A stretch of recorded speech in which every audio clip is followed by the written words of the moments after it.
Hey all, this is week 5 of 6 in a video blog series that I've been doing on gaining intimacy with God.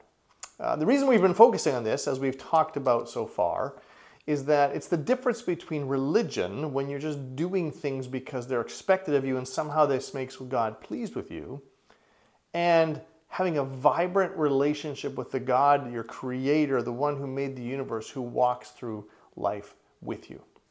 And so we've been talking about various ways to grow our intimacy with God. And this time I'm going to talk about a skill called meditation. Next time I'm going to do one that's probably going to be a little bit surprising to you.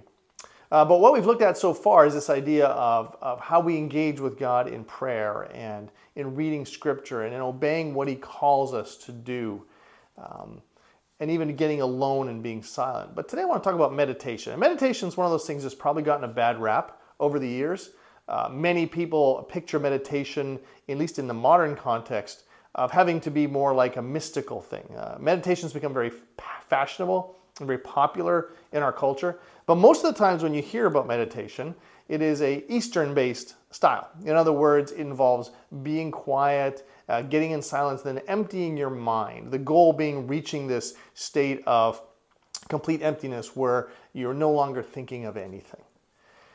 Meditation, though, has actually been around since thousands of years ago, and it's been part of the tradition, the Christian tradition, the Jewish tradition, and the tradition of following God throughout that time. But it's a skill that many of us in our culture don't do well because it involves slowing down and being silent. And so when I think of meditation, what we're talking about is not emptying your mind, but it's actually two things. It's a little bit different. One is it's slowing down and focusing your mind on something else, on God, right? So meditation is not this emptying of your mind, but filling your mind. Paul said in Romans 12 to be transformed by the renewing of your mind. In other words, we change, we grow, we gain an intimacy when we think about, dwell on, and spend time with God. So meditation actually requires some effort, because to meditate is to pick something or to think about or to engage your brain where you're shutting out, you're emptying your mind of distractions of all the parts of your life, but you're filling it up with God or thoughts of who he is and what he's like.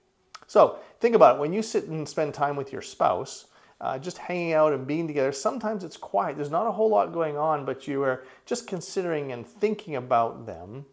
It actually can grow your intimacy because you begin to appreciate, you begin to see things about them. You are convicted about how you're treating them or things that you need to talk about. All come out of just taking time to consider.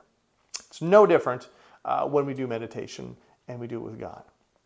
So might I suggest that if you meditate, you do this in one of several different ways. I would start small with very shorter periods of time. Most people don't come out of the gate learning to meditate for half hour, hours at a time. But to just slow down for 3 minutes or 4 minutes, where you allow yourself to take all the things from the day, put them to the side, and focus on God.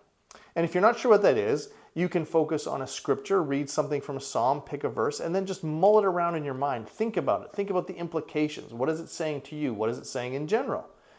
Pick an attribute of God, something about God that you know, whether it's his love, his holiness, his grandeur, the fact that he's a shepherd, and then just think about that from every different angle. What does that look like? What are the implications for your life? Or just ask God to reveal things to you. Let him convict you, and then follow your thoughts where they go. As you do that, God will begin to speak, and you will begin to realize and hear his voice in ways you haven't before. Now, if you've never done this before, it can be a little bit distracting because there's so many things going on, from the to-do list for the day, the groceries you have to buy, that person that pops into your mind. Those aren't necessarily bad things, but if you want to meditate, you want those to be removed out of your mind. And one of the practices that I find helpful is just having a notepad or a notebook handy, and as those things pop in your mind, write them down. That way you won't forget them. You can come back to them later. And in the process of writing them down, they kind of leave your mind, and then you don't feel obligated to think about them while you're meditating. I trust that as you spend time in the presence of God, thinking about him, appreciating him, thinking about what he has said, the implications that has for your relationship with him and what he might be inviting you into, that your relationship, your intimacy with him will grow deeper and deeper. Till next time.